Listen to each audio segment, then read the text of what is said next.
Welcome to another episode of Otherworldly Encounters with Mike and Brian. How you feeling today, bud? Feeling pretty good. It's a great Sunday. It is. Today was the memorial. Yeah. Scotty Scheffler with the win. Not sure how I feel about that, but, you know, it is what it is.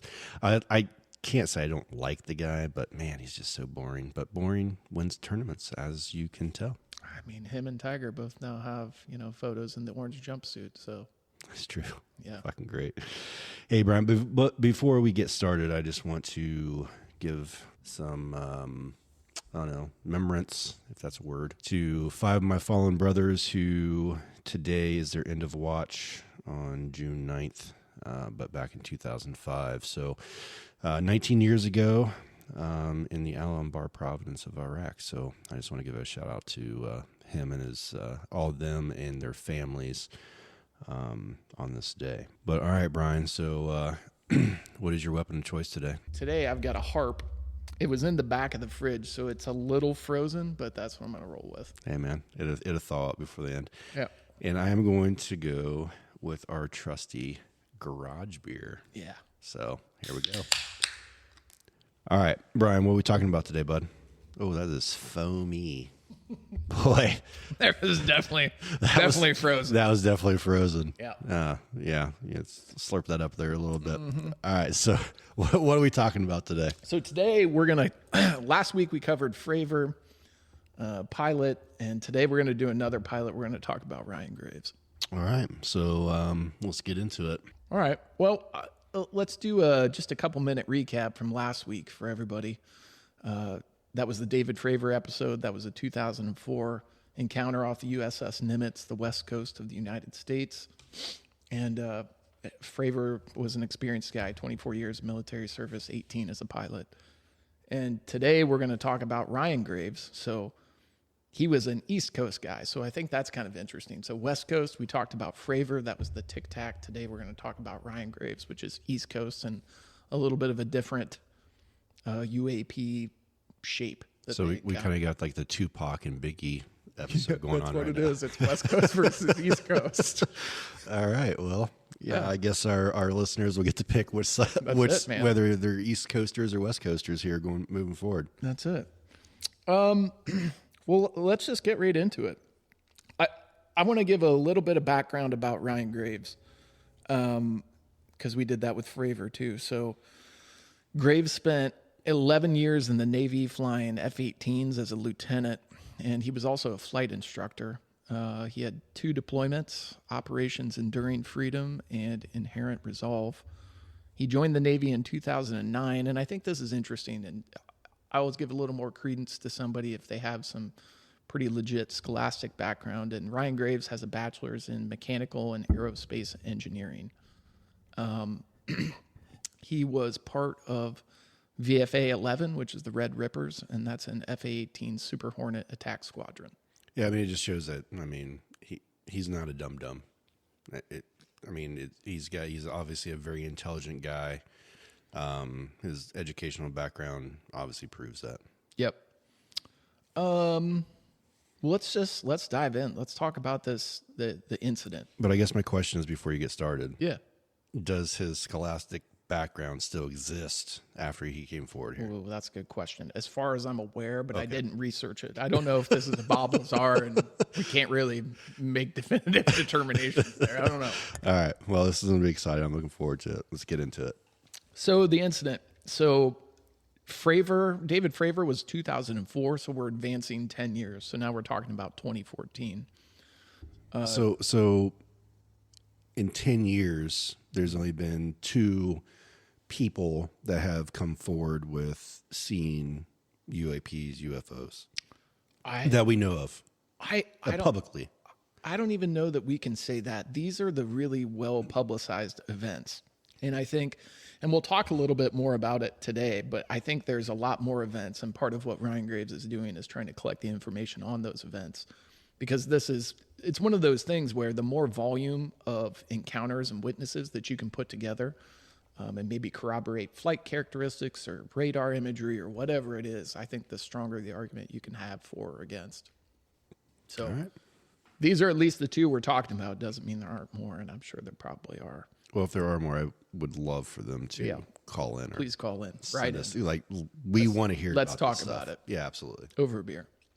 Definitely over a beer. So this is 2014.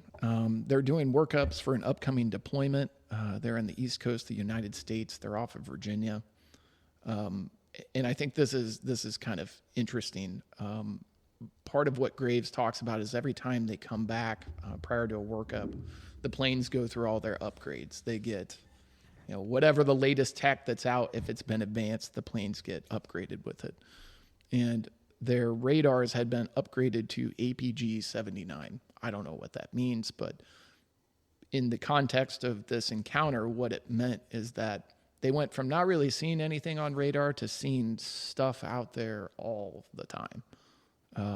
They initially thought these things were glitches with the new system, but then, as we'll talk about in here, they were able to corroborate that stuff with some of their infrared sensors and then a pretty famous video that's out now. It is interesting that the radar capabilities that we had before was good, but wasn't great. And then all of a sudden we threw out, a new upgrade, and we're able to now see these UAPs, UFO type things. Yeah. So this radar gets upgraded, and one of the things that's interesting is the radar was detecting objects that would be stationed in the air at like 20,000 feet in winds that are 140 miles per hour. I think we talked about it with Fravor, the flight time of an F-18, depending on what they're doing, if it's combat versus cruising or whatever, you're talking an hour and a half. And part of what Ryan Graves said is these things were just constantly up there. They're constantly flying, landing, and these things are just existing out in aerial space. So flight time is pretty high. But let's talk about kind of the kickoff point of this. This is the big part of the incident, but then I want to spend some time talking about the video that was shot, not from him, but from another member of his squadron. So the incident was a training mission that was 10 miles east of Virginia Beach in their exercise area, which is goes out to 150 miles out. Similar to the Fravor scenario, it was two jets taking off in formation. And the way that Graves describes it is there is a singular point where the planes enter and exit this training area, and they're just separated by vertical distance, but it's the same GPS point. So you come in low, or you leave low, and you come back home at a higher elevation. And that's how it operates. So these planes are flying out. They're in formation. They're 100 feet apart from one another as they fly out. And as the jets were crossing the GPS waypoint to enter the training grounds, one of the pilots, and this is his description of it according to Graves, saw what appeared to be a dark gray cube inside of a clear sphere. All right, so we go from on the West Coast, kind of like a tic-tac cigar-shaped vehicle or aircraft, to now a clear square. Yeah, well, no. The square is dark gray. They described it as a dark gray with a translucent, the dark gray cube within a translucent sphere. Okay, all right. So, and it was fixed at the entry point and was motionless against the wind. So the jets saw this, took evasive maneuvers, and immediately landed, ending the mission. So did it like almost come in contact with them? Is that why they just kind of ended their mission? It was just they were flying this stationary, unknown vehicle or aircraft was sitting there. Did it pop up on the radars? So it was interesting. Ryan said that they didn't have their radar active when they're flying out into the zone. So that's why that they didn't see this, because if they would have, they wouldn't have went through that waypoint. Okay. All right. So being that they didn't have any active radar is the reason that they did not know it was there, but the technology in which they had would have detected it had it been on. Okay. Right. Yeah. So these guys take evasive maneuvers and land, and they go back in and they're talking about it. And again, they had been seeing radar signatures this whole time, but no one had actually put eyes on it. So The Fravor incident was, hey, here's a radar image, whatever, you guys go check it out. These guys, well, we see it on radar, but no one had actually seen it. And now here is this dark gray cube in a translucent sphere just hovering. So to give our listeners some context here, so on the West Coast incident with the commander, you had 2 naval vessels that was actually tracking these UAPs, UFOs. But on the East Coast, did we have the same thing? Were there naval vessels out there that was actually actively tracking these vessels, or was this like from the land? It's a good question, and the answer is yes. And what I think is interesting with Graves, and we'll talk a little bit more about it on the back end of this, but they put out a notice to airmen, which is like those notices come out if the runway lights are out or there's something to be aware of before you're going out on a mission. Mm-hmm. So they put out a notice to airmen of, hey, there's unknown objects out there. Be careful when you're flying. Yeah, all right, makes sense. So anyway, so this training mission takes place. All the pilots are talking amongst one another about these things. They're like, what the hell is this? We don't really care because we're focused on getting ready for the next deployment. One of the things that's interesting, and these guys are all over the radar, they noticed some recognizable patterns that the craft were flying in, because the way that the radar would work is, according to Graves, it would be like a dot on the radar, and you would see a point that would be indicative of the nose of an airplane to show you what direction of travel the object is moving in. So sometimes you would see them do kind of sinuous patterns. Sometimes they were very erratic, but Graves said one of the ones that they recognized was a racetrack pattern. And hearing him describe it's interesting. So it's like a method for a fighter to stay in an area of interest, expending the lowest amount of fuel. So the racetrack pattern is you fly straight, then you take a sharp 180 turn, you come back, you fly straight. So kind of like a zigzag pattern. And that was all about fuel conservation. Okay. So they did notice these craft doing that pattern. But it wasn't until, and he didn't give the time frame, they were out on the East Coast. And it wasn't Ryan Graves that shot the video. It was another member of his squadron, but it's a really famous video now called the Gimbal video. In episode 1, we talked about Bob Lazar, and some of the point that's relevant to this conversation is how Bob Lazar indicated that the craft that Bob saw worked. And the way that was is when the craft went to do high-speed maneuvers, it would go up on end in an unaerodynamic fashion before it took off. And what's interesting is the Gimbal video, which was recorded at night from a Super Hornet, shows this craft tracking. And then what you see in the video is the craft rotate up. Its long end of its axis goes vertical, and then it takes off the screen. So are you saying that this vehicle flew in a pattern that backs Bob Lazar's story or claims? Certainly seems to, yeah. You have it pulled up? Do you want to pull the audio? Yeah, I can pull the audio. You ready to listen to it? Yeah. All right, here we go. Let everybody hear it. All right, let's hear the audio. Dude, this is a fucking drone, bro. There's a whole fleet of them. Look on the ASA. My gosh. They're all going against the wind. The wind's 120 knots from the west. Look at that thing, dude. That's not our LNS, though, is it? It's not. That is an LNS, dude. Well, if there's like... Look at that thing. It's rotating. All right. Yeah, so that video, and it was very interesting if you watch the video. So I encourage anyone to look up that video to watch it, because you can see it turn up on end. Yeah, and for the listeners, that if you want to check out that video, it's called the Gimbal video. Yeah, and we did the equation here, right? So the math for, they said it was going, 120 knots? Yeah, 120 knots, which a knot is 1.15 miles per hour. So give or take, you're like 138 mile per hour wind. Yeah, I mean, I've never experienced 130 mile an hour wind, but I can believe that's pretty... Sounds fast. It does sound fast. Pretty stable. So what's interesting on the video, and you hear them talk about it, they're like, whoa, dude, check out the SA screen. So that's the situational awareness screen. Mm-hmm. That's that God's eye view screen. And they're saying there's a whole fleet of them. And so when Graves is describing this from the pilot that took this video, it looked like this gimbal was behind the fleet that they're talking about on the SA screen. And the gimbal, since we're only talking, radio here, the gimbal is like a top. If you remember the old school top, you would spin and throw on the table. It'd rotate at high RPM and just stay vertical. That's how they're describing the shape. What's interesting, though, is that video was taken at night, so they didn't have a visual on it. They were only watching it through the FLIR. Right. It's pretty interesting because, I mean, the vehicle, because you can hear him say, oh, man, that's a drone.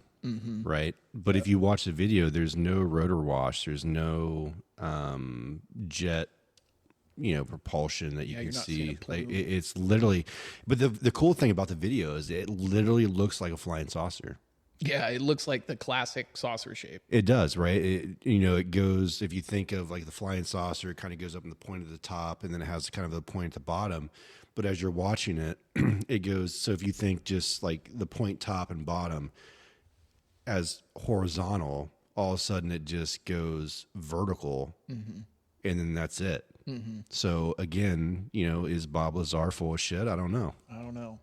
One of the interesting things that Graves was talking about too, and hopefully we can get somebody on here that can kind of talk to some of the radar imagery of some of these things. But one of the things that's interesting is Graves was talking about how whatever system that they're utilizing, that it was coming back as an IR. He's like, imagine just shining a flashlight at something. So there was an actual signature coming back to the craft. It wasn't nothing there. And the other interesting thing, watching that video, and it's subjective, it's an interpretation, but it sure looks like that. You see the craft and you almost see like a halo around the craft. And I don't know what that halo is, but if you remember back to Bob describing how the craft worked, the top and bottom of Bob's sport model UFO kind of had what I would call like antennas coming out of them. And Bob said the way that worked is it kind of formed a gravitational field around the craft, and that was how it operated in space. And looking at this video, and I don't know if it makes sense that a FLIR would pick up something like that. I don't think that you would be able to see any of that, but it's really interesting because you can see, it appears anyway, that there's something kind of around it. Right. It just makes you think, are there some plausible conventional explanations for the UAP, right? Like, could there be advanced, human-made aircraft or atmosphere phenomenon or something else? Like, what is it? Like, what are we actually seeing, or what are they actually seeing? That's the biggest question.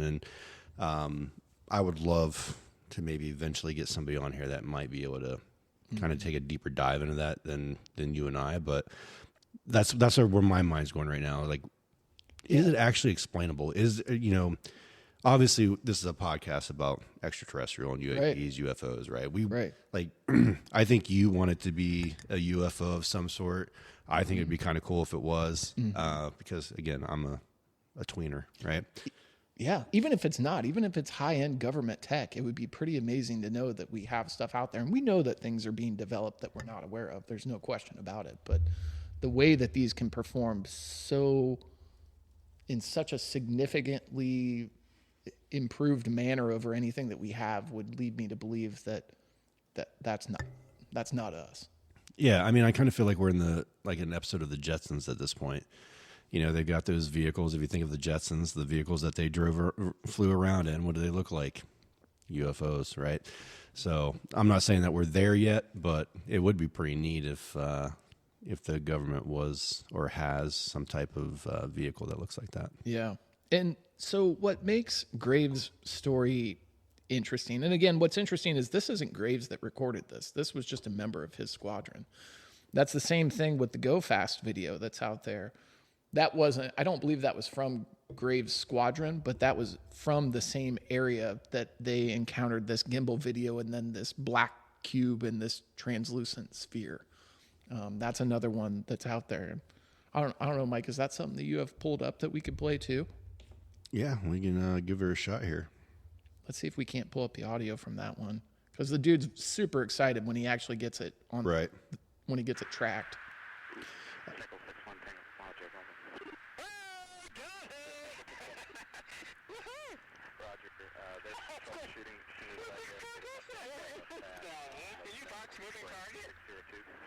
No, No, I took an auto track. Oh, okay. Oh my gosh, dude. Wow, look at it fly. Yeah. Yeah, I mean, again, I encourage you all to go out there and watch that video because, props to the weapon system guy in the back of the plane there that was able to capture that because Yeah. when you watch that video, that thing was hauling ass. Yeah.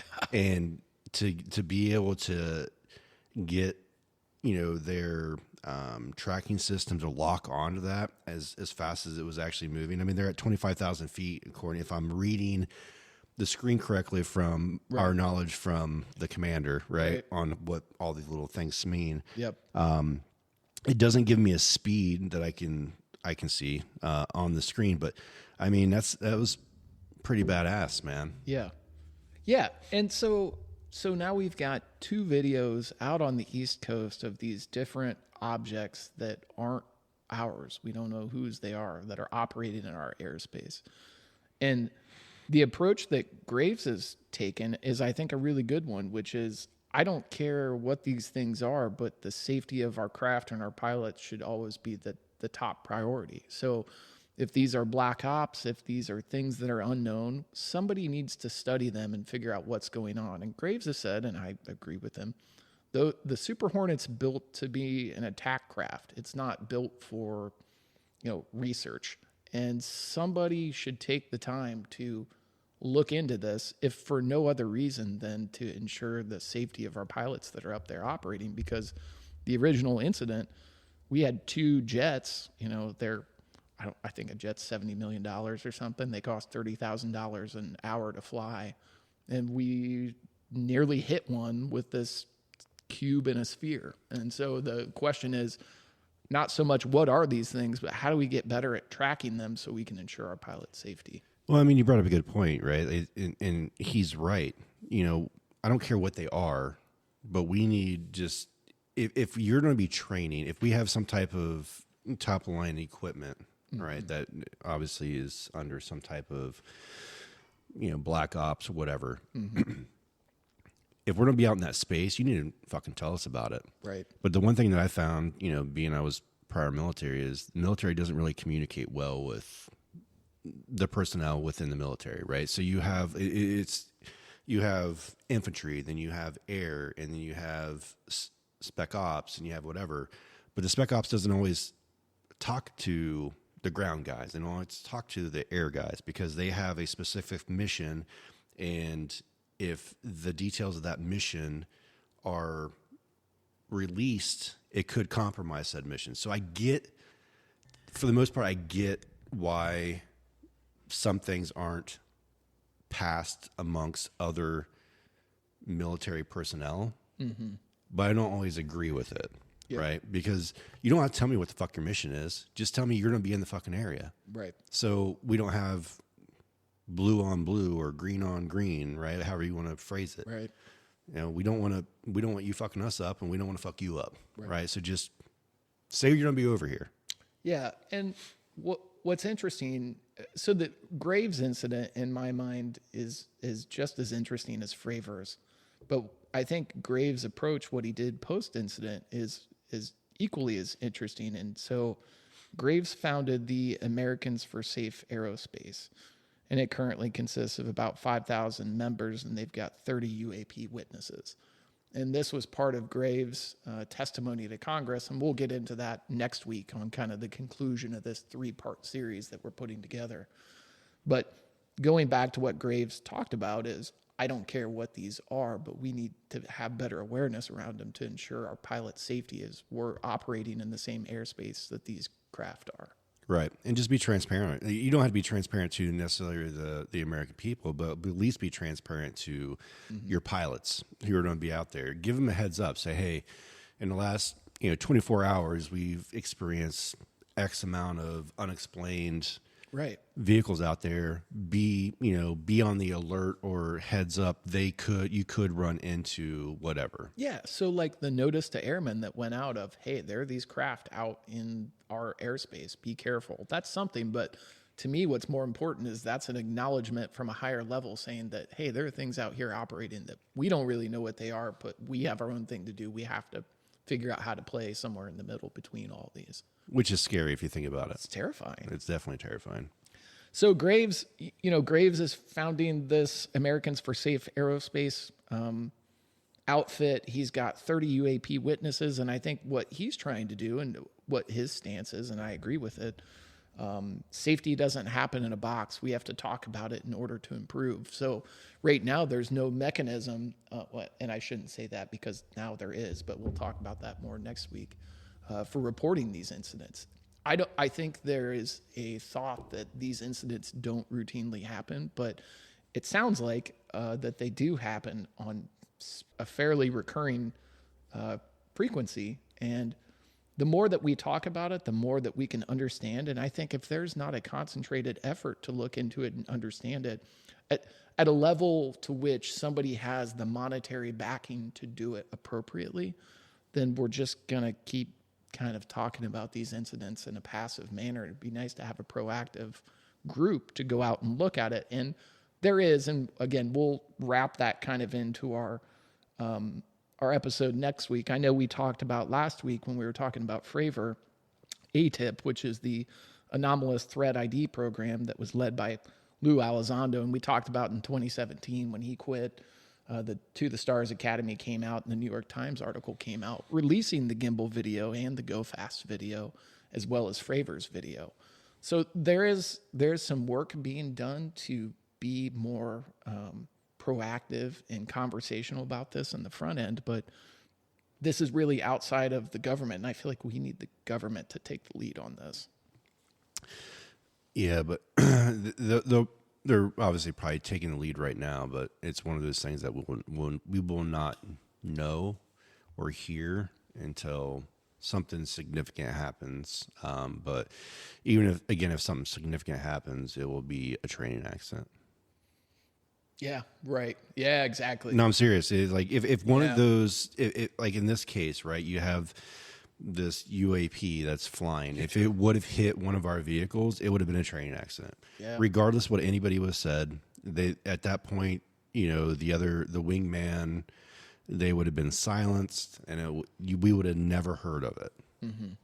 Yeah, I'm just saying. It's a really good point. It would have been a training accident. So that is the question. Like, how many of these encounters are out there? So Graves is doing this group. He's got 30 UAP witnesses. It would be interesting and fascinating to hear more about what those witnesses have to say. And I think this is where, when we come into next week's episode with Grush, kind of tying together, Grush's role was uncovering what is real and what isn't real, and where are we putting defense budget spending, and what segments of the government is that money being routed to, and then being stonewalled at certain parts. So what's really going on? I don't know. We'll talk a little bit more about it next week. But what I do know what's going on is we now have a video from David Fravor, the Tic Tac video. We've got a video from Ryan Graves' group, the Gimbal video, and then also the Go Fast video that shot out in the East Coast. And I think if we had somebody that was familiar with these types of screens, these types of aircraft, to look at the videos, because part of this is like,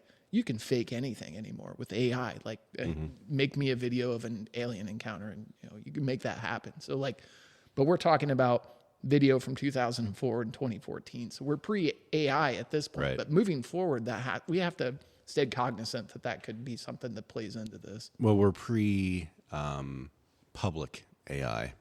Right. Right. We don't know what our technologies or the government technologies were back in 2004, 2014 when, these incidents took place. So, I mean, for the general population, AI is kind of that new buzzword that's been going around, and, companies have been investing billions of dollars in. So, but we don't know how far in the past that it actually took place. But, being that you have that audio with the video. Yeah.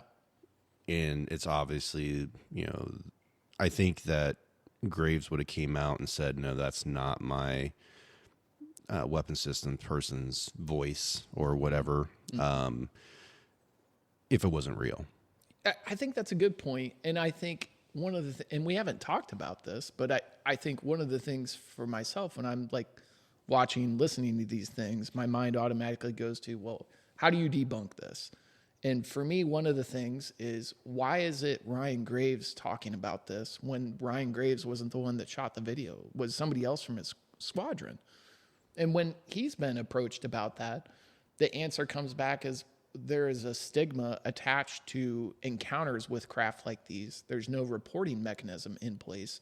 So if you're in the middle of your career, you're really putting your career in jeopardy by reporting something that maybe people say, oh, here's the alien, the UFO guy, making you more of a liability. So by virtue of that, and this feeds into a safety standpoint, if we don't talk about it, it's hard to wrap your head around what's really going on. You can't just operate out of a box. Yeah, no, I actually feel that explanation. I mean, it's just like, the veterans who have PTSD, right? They don't feel comfortable or to be able to report that because of the stigma behind it. Because it's like, oh, I got PTSD. Even though you're a functioning adult that has a full-time job and you're kicking ass at it or whatever, once somebody knows that you have PTSD, they automatically think you're crazy, right? So the same incidents, right? Why in the fuck would I want to report a UAP UFO just so I can go back for people to, they're like, you know what?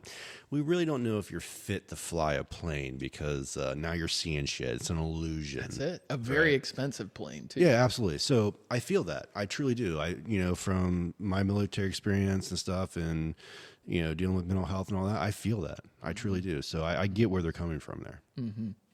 Yeah, so I think I applaud Ryan Graves' effort at what he's doing to kind of destigmatize the reporting of these incidents. Because you're right, and I didn't really think about it. You're right. It would have been classified as a training incident. It would have never been discussed should the plane have hit the cube within the sphere. Not to talk conspiracy theory, but how many training accidents have happened over the last 10 years that you might want to go back and just maybe research a little bit. Yeah, right? That would actually be kind of interesting. It would be. Whole different episode. Whole different episode. Whole different episode. Yeah, so I applaud Ryan Graves. I love the idea of getting more of these people to come forward, tell their story.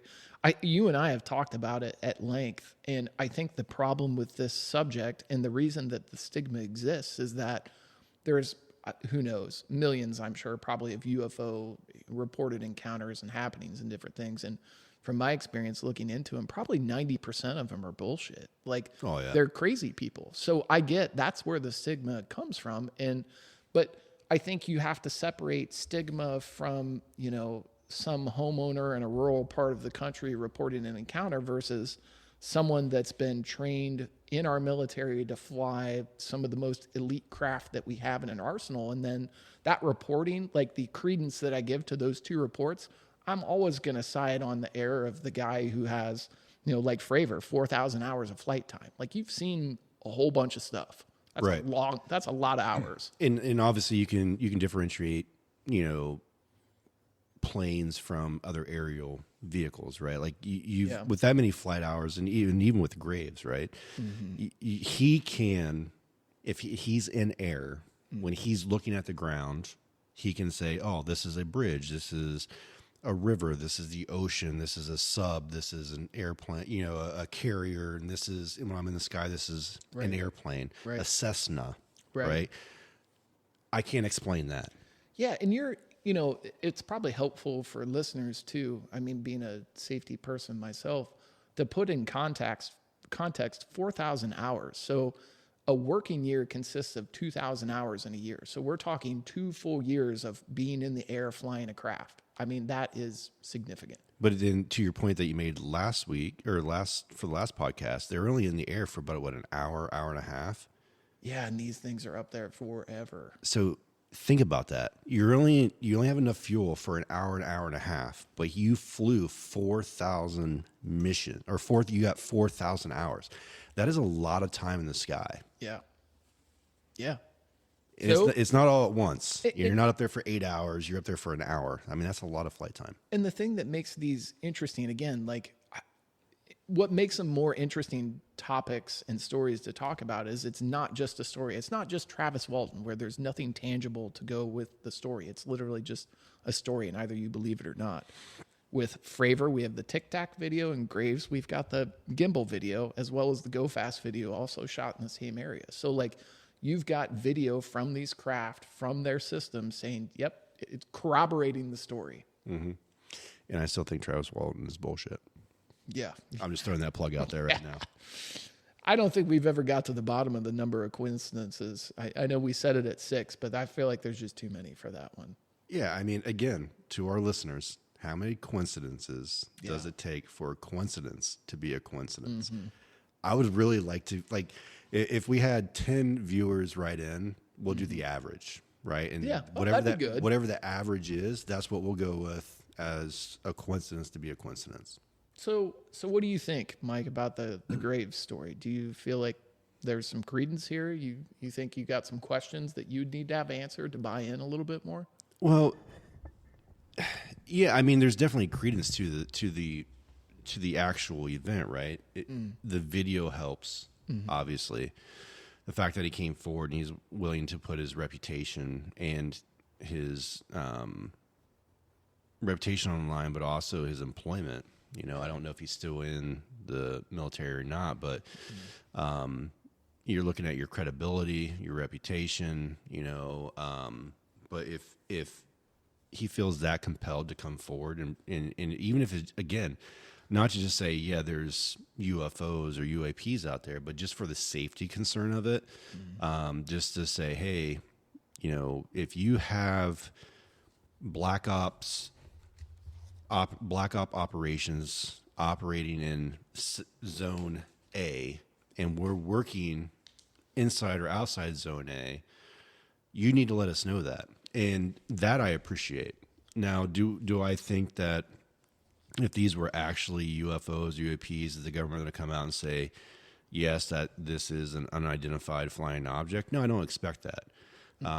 But what I would expect them to say is, oh, yeah, we have some military or we have some craft in the area that was doing some type of, you know, training operations. That's what I expect.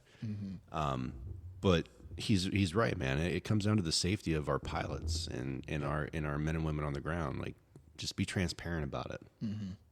And we'll talk about it at some point too. I'm looking at our list of all the potential episodes that we kind of laid out when we first started talking about this podcast. And, you know, you asked the question. So we've got 2 encounters over a 10-year stretch of 2004 to 2014.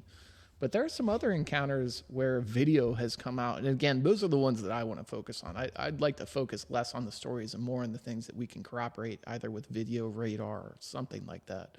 And one of the other episodes we'll get into at some point is the USS Russell video, where we see craft hovering over some of our warships and then also going from the air into the sea.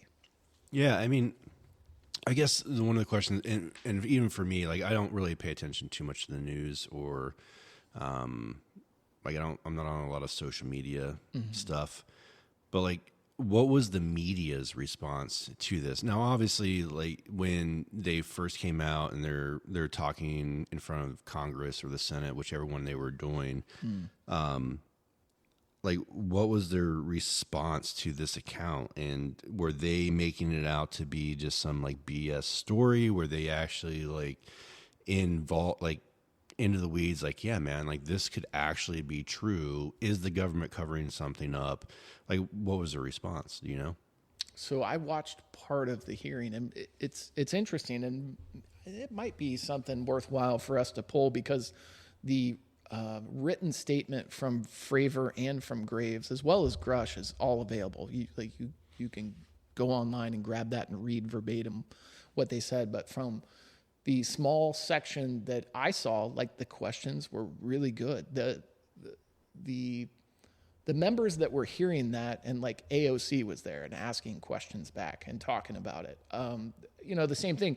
No one said, well, this is BS. Why are we wasting our time on it? There were some very real questions, and we'll talk about it next week when we talk about Grush. But one of the things is, like, so much of this is classified that it can't be discussed even in that type of format. So you have to have a skiff, right, to debrief and talk about it, and you have to have a certain level of classification. And to Ryan Graves' point, you know, and he talked about this, the admiral that was over it, and I didn't write down the guy's name, But he had received an email with the gimbal video, and then that was pulled because of classification purposes. So, like, if we're really concerned about our aviators' safety, then I think the right thing to do is to declassify some of this stuff in order to educate ourselves and learn. So if there are these craft and beings that are out flying around doing whatever it is they're doing, extraterrestrial or, terrestrial, whatever they may be, then at least we can learn and get better. So do you think that this has had what impact do you feel like this has had on the broader discussion of UAPs, UFOs? Do you think it's been helpful? Do you think it's been a negative? I think it's been super huge. And we'll talk about it next week with Grush, but I think the spear point of all of these different encounters, Fravor, Graves, the research that Grush did, the spear point of that came to the congressional hearing where it was something that was televised. The world could watch it if you're interested. And it was out there for the public to see. And you make up your own mind whether you want to believe these guys or not. But I think from a transparency standpoint, from a safety standpoint, it helps have more conversation around the topic, which at least raises the level of awareness. So a higher level of awareness from the general public would mean that our chances of getting more research and dollars put towards investigating these things have to be better. So I'm going to say this is probably one of the biggest positives that this subject matter has had in a really long time, because again, the stigma piece is real. Yeah, I think I would have to agree with you that, because if you think of like a more modern case, if you think of the Las Vegas, right, you've got that family who, and we will be talking about this at some point once more information starts coming in, but you've got a family who is supposedly caught a UFO landing or hovering in their backyard, and they've got a translucent or an alien that has a cloak that they've caught on camera. So eventually, I don't think they would have come forward with all that had it not been for these three gentlemen, two of which we talked about, obviously, and one we're going to talk about next week. But I don't think they would have been as comfortable coming forward with that information had it not been for these cases. So I think to your question, and there is pros and cons to everything. I think the pro is that the people that have real physical evidence or corroborative evidence that they can put to their story is super impactful and meaningful to this topic. But what I'm fearful of is that you get, again, like we were talking about, the 90% of stories that you read through that are really easy to blow holes through, there's probably going to be an uptick in reports from those folks. So what you don't want to see happen is this stigma elongated, because there's kind of more of the crazy folk out there reporting their story and kind of leaving a smokescreen over what's really going on. Yeah, I don't want to see people make a mockery of this shit, right? Like, right.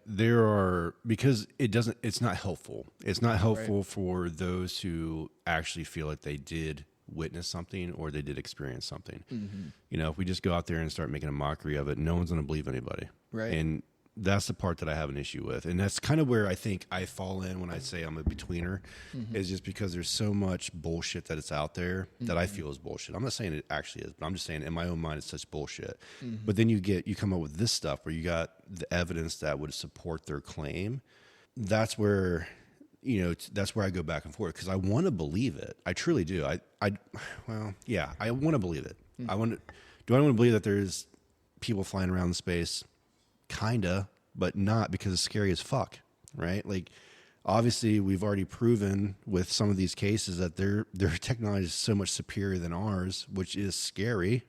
Yeah. So actually, let's take a break and talk about that. So, and I don't think we really talked about this, but with Fravor, if you remember the Tic Tac, when Fravor cut across the circle to go intercept the Tic Tac then zipped to their cap point, right? That 60-mile away point. So how did the Tic Tac know what the cap point was in Fravor's incident? In Graves' incident, the black cube within the translucent sphere was sitting at the waypoint, the entry point into the training ground. So how are these craft knowledgeable? Or maybe it's just coincidence. Again, what's the number of coincidences? I don't know. But this thing's sitting at the entry point, like right on it.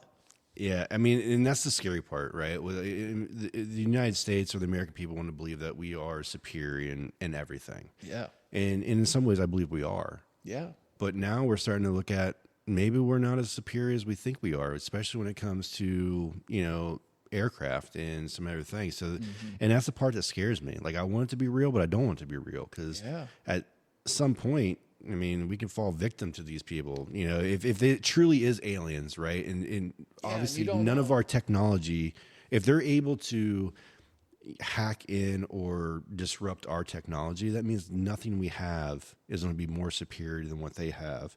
So we're fucked. Yeah. And maybe this is, it's hard to envision that this is a real cover up from the government perspective, because there's just so much to cover up.